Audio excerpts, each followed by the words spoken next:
Button pressed. I'm here. All right, we're live, ladies and gentlemen, here on this AFC South show, Week 18 preview number 241. My name's Curtis. With me, as always, my resident co-hosts up at the top right, Trevor, filling in for Isaiah. He's 1/3 of Third and Teal.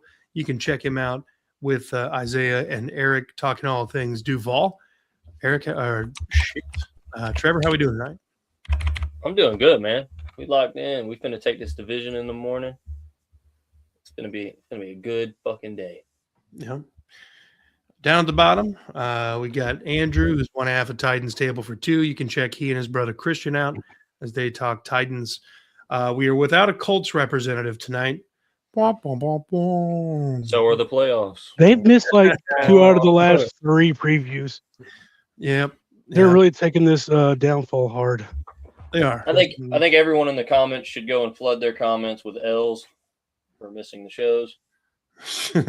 Let's take a gander real quick before we get into everything about maybe why the Colts are so upset.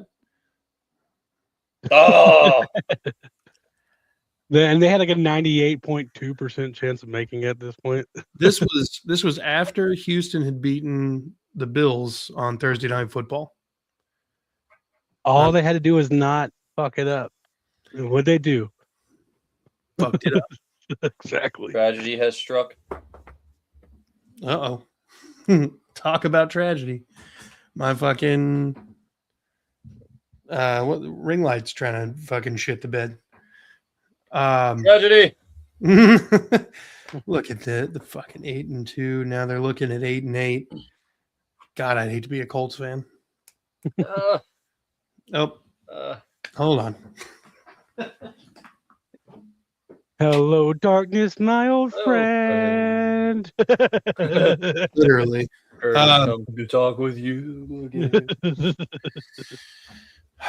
But yeah, now that the Colts are pretty much done for, let's talk about the injuries. There's no Kamari Lassiter for sure for the Texans. Then we got a guy who's coming off of IR that couldn't quite make it back this week, Darrell Taylor. And Jamal Hill is not active this week. Trent Brown is questionable. D'Amico Ryans has already said that they will be playing the starters. This is going to be a full-blown attack on the Colts. It's not going to be – we don't think anything's official yet until the final whistle blows of both the Texans and the Jaguars games. Even though there's like a 99.9% shot that the Titans barely score 13 points. We gotta go over this again. Yes. 26 points in the last 5 weeks against defenses. No offense, better than theirs. Defense is really good, but some defenses that are better than theirs. Yeah, but we just hate you more. That mean we hate y'all too. So. And that's okay. But hey, all I'm gonna say is our punter was getting some smoke last time. Yeah, that was awesome. Right? I'm telling you. That was awesome. I loved it. It was a heated game for sure. CJ Hunter says he's just mad because our offense is on an upset more than his right now. I hope you didn't put a lot of money on that, brother. Yeah, I mean, it'd be nice, but I even as a Texan, who cares? Yeah, we win the division. Make that much of a difference. Like it really doesn't make that much. We might get one. We'll get the one home game for sure, but we don't know what the hell else is going to happen.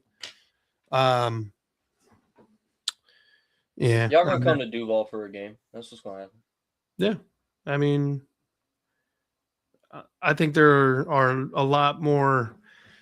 Would you rather play in Duval or would you rather play in fucking Arrowhead Stadium? Yeah, I can see it. Right. I don't know though, dude. I do got to give our fans credit this year specifically. They have been loud, like really loud. Well, the team's been real good. Mm-hmm. Yeah, winning will do for you. Winning will change the culture. Yeah, winning changes it all. So, I mean, I expect tomorrow it's really going to be loud. Because I said this on Third and Teal last night, like, people talking about crowd attendance and difficulty playing in places and stuff like that. We still had packed stands in the rain against the Colts, and they were already blown out. It was over, and everybody stayed. That's how you know a fan base is bought in. To be fair, Jacksonville probably needed a good bath. You're probably right. You'll get no disagreements from me on that. All right. Hell yeah. Thanks for the like. Appreciate it. Yeah.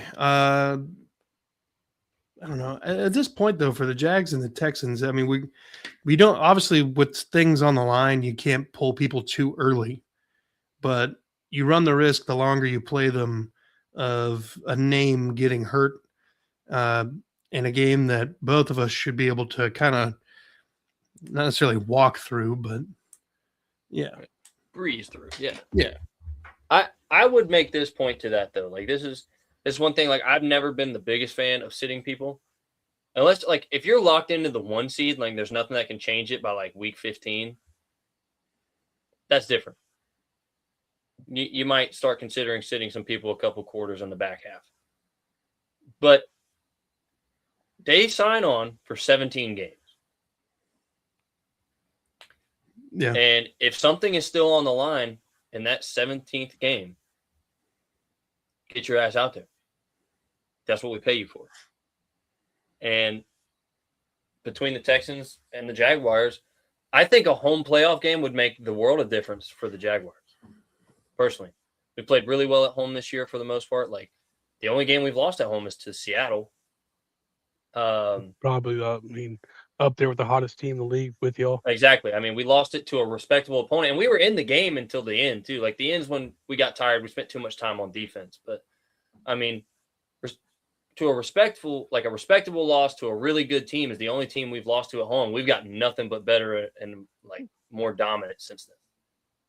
I think a home playoff game makes all of the difference. We got some folks in the chat here. Damn, Curtis, wish we had Graves Able. This guy looks good. Yeah. I mean, instead we invested in he was drafted ahead of our first round draft pick. So I mean, there's nothing we could have done except for trade up a little bit. And Caserio has admitted on several occasions that he was trying to trade up and just wasn't materializing for him. Jag Sunville says Jags will be winning the AFC South for at least the next 5 years. That's crazy. Yeah. They've won it twice overall, and they weren't even back to back. So I'm going to say the Jags are on the upswing for sure, but but to say like they'll be in contention. Houston's a really good team. I think the only team that's not looking in the right direction right now is the Colts. No, it's because the Colts have been just stagnant for. Well, and they just traded 2 first-round picks away from Sauce Gardner. Don't know who their quarterback's going to be, or if Daniel Jones is going to be. Just like Titans have been bad, sure, but like we feel better about this year. As long as we make a good head coaching hire, we're looking in the right direction. We have the quarterback that we feel good about. You know, we're looking the right way. Jags obviously looking the right way. Texans looking the right way. They can figure their offense out. Their defense is amazing. Yeah, like you don't know what's going on in Indy. I can agree with. Indy, I think Indy is in a bad spot future-wise for sure. I mean, like you've got a team where you know first rounders and you have no idea who your quarterback's going to be next year. But I think the Titans, honestly, I think the only thing that is figured out on the Titans is you got a couple corners that have promise. You've got Simmons and you've got Cam Ward. What corners? Oh, well, now you traded them away. Yeah. Oh shit. I mean, Marcus Harris looks fine. I think he's gonna be a really good nickel. I mean, you got Simmons and you've got Cam Ward. Everyone Sweat. else is interchangeable at this point. I mean, like I feel like the Titans are in a similar position. Like you've got one of the biggest pieces. I do feel like you got the quarterback. Like you've seen that guy do some crazy shit. Like that kid has got a lot of promise. So I'm not gonna say like, oh, you're still question marking the quarterback. I think you got him, but you need a complete overhaul the same way we had to do this past offseason. Like, that's what it is. It's all this coaching is going to be a big deal about changing the culture and stuff like that. I think, damn cat. But yeah, I mean, Peter Skoronski, all pro caliber guard. We need Cushenberry's fine. I feel good about Latham. He had some up and downs, but overall he's been fine. Simmons, Sweat. Cedric Gray has been a great middle linebacker. Kevin Winston, the guy. Our rookie class has been really good. Um, Tim DK, Alec, and Gunner, like 3 weapons. We need more. what Obviously. what are your injuries looking like this week, Andrew? Oh, it's pretty. I mean, last game of the season for a team not doing that great. Jalen Armour Davis is out. Ollie Gay is coming back from IR, rotational pass rush, whatever. Gunner Helm is out. Amani Hooker is doubtful for the best player in an already depleted secondary. Most underrated safety in the league. I mean, that still holds true. I don't think so. Keep going now. Who's the most underrated safety in the league? Marty Mapu. Van Jefferson is out. Arden Key is out. Femi, he was working his way back from IR, but he didn't make it back. I was really hoping he could get some more reps in for developmental edge. I think he has all the tools, but we'll see what he does with another offseason. And Bryce Oliver, activated off IR. He's been hurt all year. I don't know what was wrong with his knee, but he's been practicing on and off all year, hasn't played a game, and he's got activated, so he'll be back. Hell yeah. But for the Colts, pretty mid. Yeah. For the Colts, no Sauce, no Will Mallory, no AR, no Daniel Scott. I don't even know who Daniel Scott is. Michael Scott's son. That's literally my own. They got Riley Leonard out there starting because Phillip Rivers and the Colts could not get over the hump and stay in playoff contention. Riley Leonard, if you're not aware, is a rookie from Notre Dame and playing in an unenviable spot where you got to play the Texans defense. Now, he does have, top 2 running back, top 3 running back, and a pretty solid offensive line with a lot of those guys coming back this week. But I think he's in for a world of hurt. Trevor, what injuries do the Jags have? Okay, so our injury report right now actually looks really good for specifically coming into playoff time. The only person that I would like to have back that's not going to be there is Patrick McCarry is still out. However, I think us putting, Van Lanen at left tackle, hopefully Walker Little can just stand in the way at guard on the right side, at least. But everybody else, they have some stuff going on. We got plenty of people that are showing up on it, but none that are affecting their practice or participation. Like Bashaw Tootin returns this week, so our running game can be more eccentric again. We can have the 1-2 punch back like we like to do, which is great. I think that's perfect timing. He can come back, get back in the flow state before the playoffs. Love that. I mean, honestly, I think we look really good. Jalen McLeod's out, which is one of our rookie linebackers, but he was barely seeing time anyway. All things considered, I think we look pretty good. Okay. Hell yeah. Let's take a look at where everybody is sitting right now before the games of this weekend take place. Trevor, as somebody who is locked into the playoff spot or locked into the playoffs, what teams on this graphic actually worry you at all? The Bills. Honestly, I think the Texans. This is where I'm going to go with the Texans. All right, now I've said this before. It'd be between the Bills or the Texans. Okay, because we put belt to ass on the Chargers. We belted the Broncos at home. The Patriots haven't played anyone. I will stand by that. They are probably the softest fucking 13-3 I've ever seen. Doesn't mean they're not a good team, but I'm not scared of them. I think the Texans obviously have a good defense, but we put up 30-something points on that defense already. So we know we can score against that defense. 29. Oh, yeah, we did hold 29 that last time. Okay. Well, either way, I'm still not worried about it. We're pushing 30 on them. You know what I mean? Like, we can score on the defense. We know that. And honestly, I'm not taking away anything they did in that last game. They kept their heads in that game, and they did what they needed to do to finish. we took our foot off the gas, and that's what killed us. It was a typical story of you've got to stay you foot down all the way through. You have to play a full 60-minute game, and we did not do that. That's what we get. Yeah.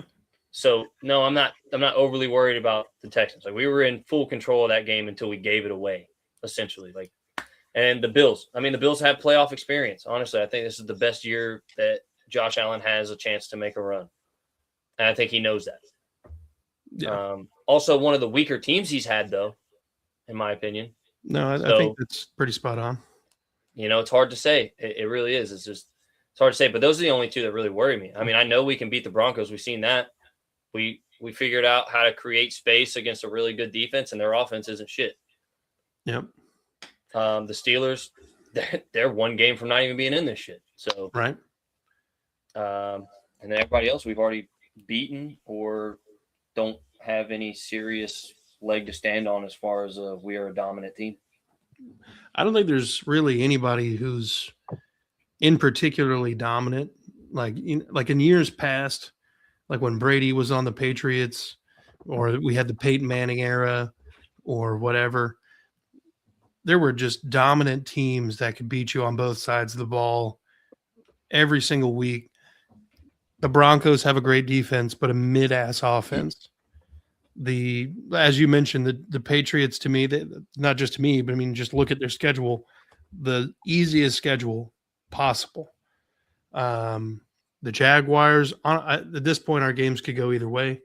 Yep. The Steelers, they're old as fuck. I even if we have to go to the Steelers, I'm not worried about that. I'd be much more worried about going to Baltimore with a healthy Lamar Jackson. But even when he's been healthy this season, he hasn't looked great. And yeah, don't worry about the Chargers. And obviously Bills being the most playoff experienced team here, that does give them a little bit more of a fucking factor here. But we've kind of put belt to ass every time we've played the Bills. Josh Allen has not been the Josh Allen that everybody in the NFL is accustomed to when he plays the Texans defense. And if everything shakes out the way it shakes out, he'd have to come to Houston just to play us. So that's a win-win scenario for me. With that being said, let's get into the actual ways to win here. Let me get this pulled off. Well, that one's pretty easy. Houston just has to show up. Look, I mean, you could make that argument for both games here, but look, the Colts are not playing for draft positioning. They're not playing for job security or anything. I mean, they're gonna lose some players like everybody does, but a lot of these guys are already kind of locked in for a little bit. I can't imagine that the Colts have enough to beat the Texans. Jonathan Taylor would have to basically carry this, and the play action would have to be maximized so incredibly that the Texans just kind of forget how to play defense. I don't imagine that happens. I think Riley Leonard has a rough full game as a starter. I know he had some decent moments in his mild fill-in against the Jags when Daniel Jones got hurt, but nothing that really amounted to anything. The only thing that could happen is because we have minimal tape on what he can do, maybe he gets a few plays that we weren't expecting, but I would expect shell coverage and the normal 4 going after the quarterback every time. You get hit by Daniil Hunter and Will Anderson Jr. a couple times as a rookie, you might start thinking a little faster and make You're it like, maybe football is too fast. Fuck this. He's huge. Fuck this.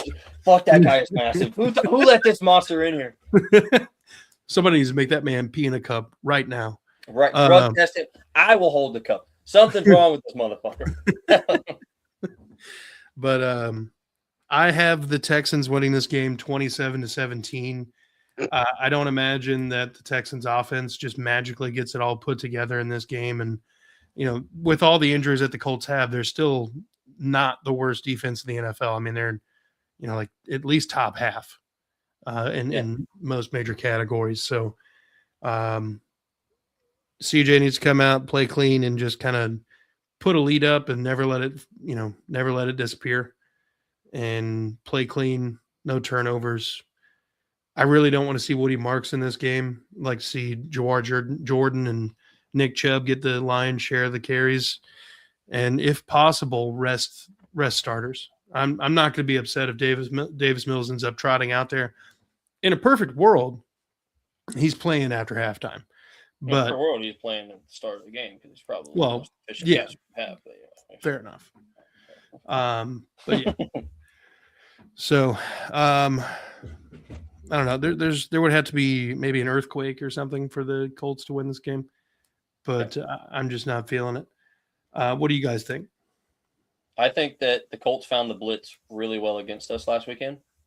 This is not me being a homer. This is being honest to God. I feel like right now, especially, we are the better offense between the Jags and the Texans. Like, we've definitely got more things figured out. We're putting up way more points. We're way more consistent.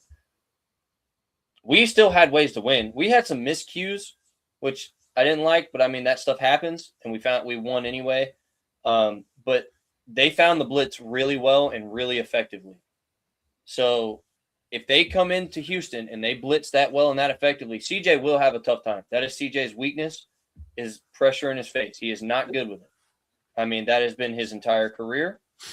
And the Texans, unfortunately, have not done anything to help him with that. Well, the offensive line has been getting better. Even last week with both the starting tackles out, we didn't let up any sacks. Good. Hell yeah. Well, that's what you'd like to see. You want to see that. I mean, and that's kind of where our line got too. We got banged up on the line and then somehow got better, which love that.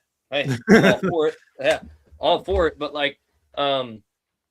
if the Colts come in and they blitz like they did against us, they've got a shot at keeping that offense under 20. In my opinion, realistically, they really do. But I think they still win it 17-10 because the Colts just don't have the offense now. They can't do it. Yeah. Yeah, it's going to be Jonathan Taylor versus the world. Mm-hmm. No, it won't, because Shane Steichen's not that smart. It'll still be Riley Leonard versus the world. Yeah, fair enough. Andrew, what are you thinking? I said it on y'all's show, but I think 10.5 is a crazy spread for a team that can't score points. I think your defense is good enough where you're going to win the game, no problem. But I think it'll be ugly, and it'll be not by 10.5. I got it going 9-13, Texans. Wow, 13-9. Yeah, Texans. Yeah, that is ugly. But that's how the Texans win. They win ugly. I agree. They do win ugly. And honestly, I think it's so funny that you said that. Because I think I said at the beginning of the year, too, like the Texans, and I've been saying it since last year, the Texans remind me a lot of where the Jaguars have been for the past 2 years. Like, we looked hot. We fell on our face. Then we got hot again for a little bit. But, it was just, we were winning ugly. We weren't winning nice. It was not efficient. It just didn't appear sustainable. And then another fall off came because I think Doug just completely checked out, which I don't think you'll have that problem with D'Amico, obviously. It'll still be Anthony Richardson versus a rubber band. But that being said, I don't know. I think the Texans will take care of business and they'll get in the end zone just because the Colts are going to be so aggressive with the blitz. It will leave opportunities that if he gets even a split second, one of their rookies will go get the ball. Yeah. Well, you got a score prediction? Yeah, 17-10. 17. Oh yeah, sorry. No, you're good. All right. Let's pivot to the other game. We got ways to win. Titans at Jacksonville. Andrew, I'll let you have the floor here first. Let's hear about it. I don't think Jacksonville will have a hard time putting up points. As long as Trevor plays the way he's been playing, honestly. So, he didn't have his best passing game last week, but overall he's been looking a lot better in the second half of the season, passing the ball, not making as many mistakes. There hasn't been many of those throws because he usually played pretty well all over it. There was a handful of plays every week where you're like, oh, why the hell did you do that? That wasn't a great throw. He's minimized those. Last week wasn't a great game for him, but they did what they had to do to win.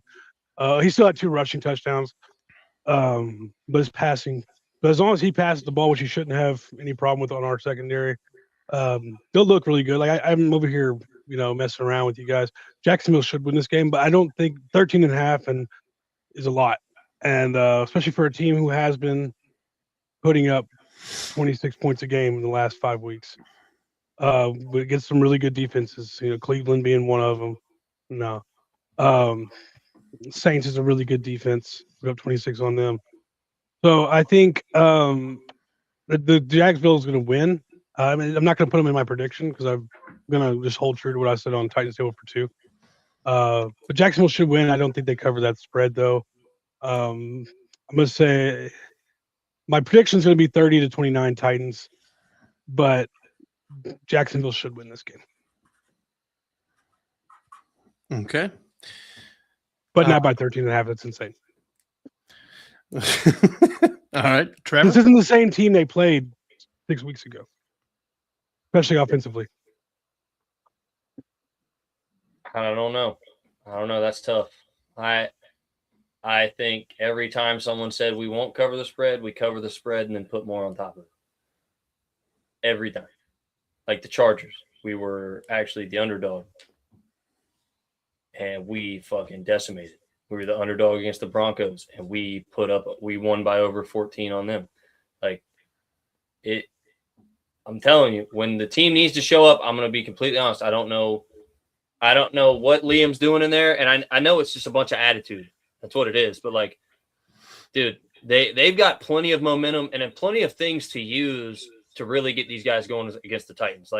Fuck Jeffrey Simmons. Fuck anybody that had anybody to say anything after that game last time.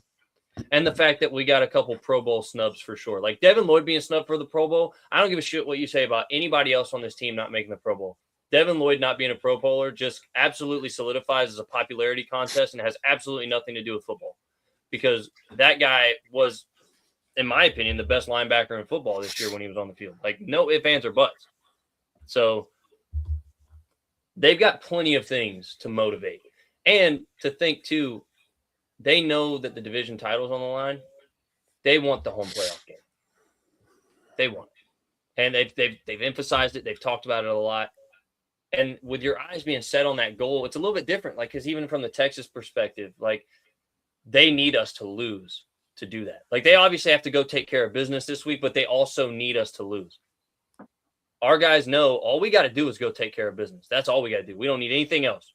We just got to show up tomorrow and put belt to ass on a team that we should absolutely put belt to ass on. And that's one thing we've done really well at this year is the teams that we should blow out, other than 2. There were 2 teams that we should have blown out that were way closer and should have been.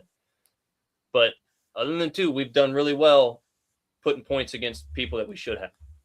And I think that last game that we played against the Titans was just the exemplified version of that. Fourth quarter, Trevor and them didn't even have to touch the field. So I think the Jaguars will take it 35. I'll be nice and say 21. I think because Cam and them have been scoring points, but we average over 30 over the last month and a half. So, and that defense ain't stopping us, I don't think. The only thing we should be able to maybe control the run, but if Trevor has a bad game, it's all on Trevor. Mm-hmm. Because that secondary just beat to hell. Yeah. I've got the Jags winning 40-13. Somebody asked, do you think the Jags are going to jag and lose to the Titans? And no, I think this is a different Jags team. I think they walk and talk differently than any of the other Jags teams that I've seen. I don't think that they're going to fucking pull what was it, 2023? Yeah, that's not going to happen. No. There's 2 historical things that play in our favor. Do they actually mean anything? No, because that stuff always doesn't mean anything to me. Even the whole Indiana plus can't win in Jacksonville thing. It might be a lot of going on, but each year's different to me. But the Titans have never gone over in the division since AFC South has been a thing. They've never not won at least one game, even in their worst seasons. 2-14 one year, we still won one division game. And historically, over the last, I'd say, 5 years, 6 years. The Titans and the Jags have done a really good job of spoiling the other team's season. It's gone both ways. That's just that. Does it actually mean anything? No. But it is historically true. I think historically you're absolutely right. But I think Curtis is absolutely right. And take the fact that I'm a Jags fan out of it. Even just look at football and the stats and what they've been doing.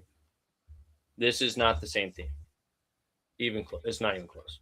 No. I said every year is different. That's just like I said, Yeah. historically things that actually don't really matter. Like this right here, this is the biggest thing. Like I'm seeing the Jags posted, like, what's your favorite game day tradition? And everybody's already posted their favorite one is the how does that feel? When Coach Liam comes in and fucking Nerf spikes the clipboard in the fucking locker room and everybody goes absolutely ape shit. Like yeah. That's a fucking that's a culture there. Mm-hmm. They have established the culture. Like, and I talked about it on this on the Third and Teal show last night. This one we did last night. That when Cole Van Lannon got his extension, you saw the defensive guys posting it too. Yeah, you don't see that very often. You really don't. You'll see like some guys that are in that position room with them post it here and there. You'll be like, yeah, congratulations, well deserved. You might see one player. We got cornerbacks posting about a guard and a tackle at this point getting paid. Yeah. Like this team is locked in, one for all for one. They've made that very clear. And I think that's what makes it different. They're going to come out tomorrow, and I don't think even if the offense comes out and fucking falls flat on their face, the defense will keep them in it, and vice versa. That's what we've done all year. Yeah. I think that's what the Texans have done a really good job at. The offense in Houston has been shit for the most part. But that defense just drags their ass to the finish line. Yep. Fucking all the time. And I've said it multiple times. I've asked everybody, like, how good does the Texans defense have to be for the 2025 season to be, taken to a place where we've never been before? And they have to be damn near the greatest of all time. I said that they would have to be 85 Bears, 2000s Ravens kind of defense. And I think people took it a little too literally because they thought I meant like exact statistical replication. Yeah. No, but like impact. Obviously because the NFL doesn't kind of play the same anymore, you can't really do those things. But you got to be that like the 2025 equivalent of those kind of teams. I hate the fact that 2000s Ravens, because they won the Super Bowl, and if we had beaten them in the playoffs, we would have won it because our defense was better than theirs that year in every category by a little bit. But that's the year we brought in Keith Bullock to already go with Javon Curse and Lane Bishop and Samari Roll. But that defense always gets forgotten because we didn't win it all, and they did. Yep. I remember that game vaguely, but I remember it. Tragic. I think that was when I decided I'm not a Titans fan. Those defense, damn, that's so crazy. 10 and 12 points respectively, and 238 and 248 yards respectively. That's insane. Those are crazy defenses. Yeah. I think the Houston Texans defense is allowing the fewest yards per game since like 2009 with like the 2009, 2010 Jets.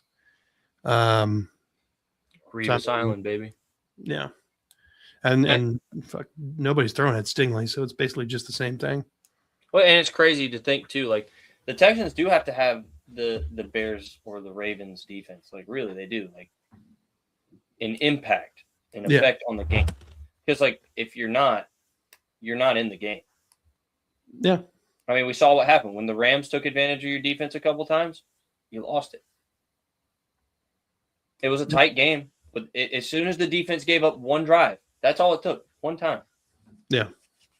And that's what I think is scary about, like, yeah, defense does win championships, but that does not mean they win championships for inept offenses. Yeah. Well, I mean, the 2000 Ravens. Yeah, I was about to say, their offense was pretty bad. Yeah. Ooh. We'll be here looking at this damn roster. You can't just fucking ball hawk and take someone's face off like Ray Lewis does. You know what I mean? Like, yeah, Ray Lewis is removing motherfuckers from games. You know what I'm saying? Like, yeah. So as that's happening, it gets a lot easier to take an offense out of a game and make sure that nothing happens. Yeah. Now everybody's got to be so cautious, so careful. It almost the game almost forces you to give up scores. Like you almost have no choice now. At some point, you're going to give up some points, and that's why shutouts don't happen that often anymore. Yeah. I mean, they just don't. They used to happen, but they really don't happen that much anymore because you can't be as physical. You can't be as much of a missile to the ball as you'd like to be. So when you see nowadays, I don't think you can go all the way and win it all with a completely inept offense. I mean, like, no, you can contend because your defense is that fucking good. Yeah. I mean, but at one point, and like say you got what, like a 4-game stretch between the big one and the playoffs, right? One of those drives is gonna fall short on the defensive side of the ball, and you're gonna be left wondering that whole time: is this the one? Mm-hmm. Like, is this the one that breaks the camel's back? Because really, it's a lot to carry. Yeah. So. But that's why you're absolutely right. Their impact is that instrumental. That's how important that Texas defense is to that team. Like, yeah, if an MVP award could go to like a unit, it should go to that unit. 100%. Yeah. The one of the weirder stats, not necessarily weird if you've watched any of the Texans play. So we're number 1 or number 2, top 3 in a lot of different categories. But we're like number 25 in red zone touchdowns. Mm-hmm. So it's funny that we've actually had, so like in the second Jags game, you had the short field touchdown to Parker Washington, and then the special teams touchdown with Parker Washington. Mm-hmm. The Seahawks had 2 short field touchdowns. And then for the rest of the game, for the most part, it's not like, I don't remember in the second Jags game, maybe I'm wrong, but I don't remember there being a lot of driving the length of the field touchdowns. We drove the length of the field twice, punched in once, kicked a field goal in the second. And that's the thing. Like, that's why I say that game for us is very frustrating. And I think that was our pivotal moment for the season because we knew we could do it. But I mean, if you can drive the field on a defense, you can score on them. Yeah. I mean, that's just the way football works. So right. The fact that we didn't miscues and stupid ass untimely mistakes. And that's what we did. And the Texans kept their head in it the whole time. They absolutely deserve all the credit for that. Like, I'm not sitting here saying, oh, they only won because we let them. No, they won because they kept their head in the game and stayed focused even to the end, even being down multiple fucking scores. Yeah. That's how they won.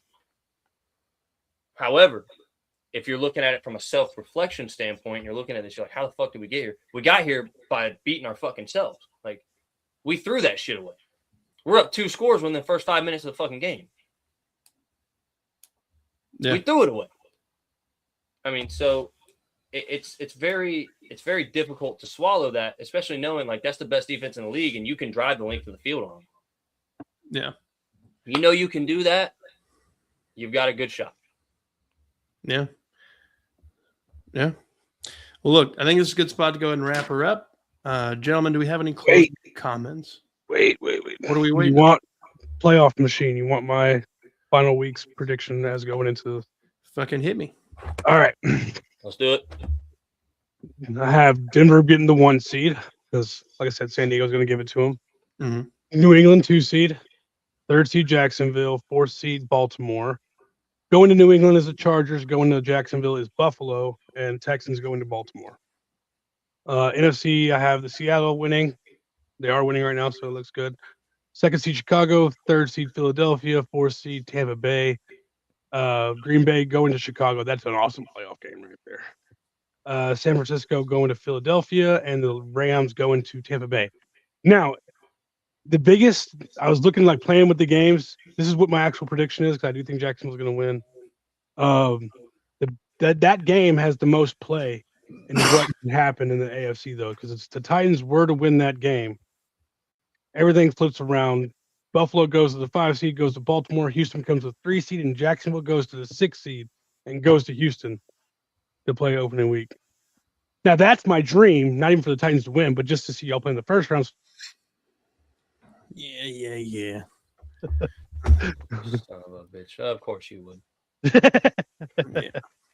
Play in the first round. Come on. We wanna gotta be a save conference that for championship game. later. Come on, man. Yeah. And if we make it to the conference championship game, at least the Texans can say they finally made it. Bingo. Yeah. Because they've never I even don't made care. it there. I don't give a fuck if they make it there. Shut Hope they never make it there. up. Farting That's this right. year. Fuck them. Let's, you know, It's like they'll actually, never Andrew, have the Oilers history too. So Well, we don't want to be a bunch of losers anyway. you damn sure want them jerseys though. We just want the color. We don't care. let's say the jerseys are fire. I mean, you can't. On behalf of all Texans fans, you can keep the jerseys. Oh my God, the I want- 49ers turned it over in the red zone. They're about Oh, to you're score. You're behind. Looks like McCaffrey. No, I just clicked back over because I was doing the playoff machine. I'm looking at the replay. Fucking nerd. Seattle can really make some noise. As long as Darnold plays game manager football, like they're going to be good. Yeah. If the mental pressure doesn't get to him. If they win, Sam Darnold will be the second quarterback ever to win 14 games on his first year with the team. You name the other quarterback? Sam Darnold. Sam Darnold last year. That's crazy. I still can't believe they let him fucking walk, dude. For JJ McCarthy. Just to see how much of a fucking. Not potato only was. that, Aaron Rodgers wanted to go there. Yeah, Can dude. you They were like, no, we're going to run with 9. Dude, if A-Rod went to fucking Minnesota, dude, oh, brother. Because like, he still got the arm. I don't care. yeah, he might not be the guy he was, but he's better than 9. Now, let's imagine the alternative universe where that happens. And he follows Brett maybe Favre's career. Sam Darnold stays in Minnesota and kind of mentors 9. Maybe Then maybe 9 becomes better. maybe Aaron Rodgers goes to Pittsburgh anyway, and then they realize, hey, because maybe Aaron Rodgers still gets hurt the same way he did this year. JJ McCarthy comes out, plays like shit. They trade him to Indianapolis. Oh, yes, we reset them another 20 years. Yes. They're never going to be good. Yes. Oh my God, that'd be hilarious. So how long do you guys think until Phillip Rivers comes back to be the full-time starter? 5 more years. Whenever his insurance starts to run out again. Or the Colts? Yeah. His insurance will start to run out, and he's going to hit 55. And he's going to have to come back because he's going to have another 10 kids by then. Yeah, and he's just going to have to get that one last fuck you on Tom Brady. Like, dude, I played longer than you. Yeah. I'm the oldest quarterback ever. Fuck you, Brady. Well, all right, gentlemen, always a pleasure to have you on and talk to you about AFC South football. If you're new here, make sure you hit the like, subscribe button. Go to Andrew. Go visit Andrew at Titans Table for 2, where he and Christian talk all things Titans. If you're a Colts fan, which is unlikely, you can go check out Unstabled with Jeff and Justin. If you're a fantasy football guy, Justin's your guy. He's got Kingmaker Sports for you. And then they do another joint venture tag team talk for the wrestling fans out there. Of course, we got Handsome Trev up here in the top right. He's 1/3 of Third and Teal with Eric and Isaiah. If you're a Jacksonville Jaguars fan, which usually is most of the comment section, make sure you go check out Third and Teal. If you're a Texans fan, come check out me, Mike, and Chris on That Real Texas Team podcast. That being I was said, wondering where Devil Dog was, but I thought maybe he came in, saw Trevor, said, fuck you, I'm out. He probably did. He probably did. Yeah. oh God, but y'all be good. I hope everything goes great for you in the new year, and be good people. Fuck the Colts and the Cowboys. Fuck them. Fuck the Fuck Colts. the Titans. Fuck Man, the we were Colts talking- extra hard, though. The Colts aren't here.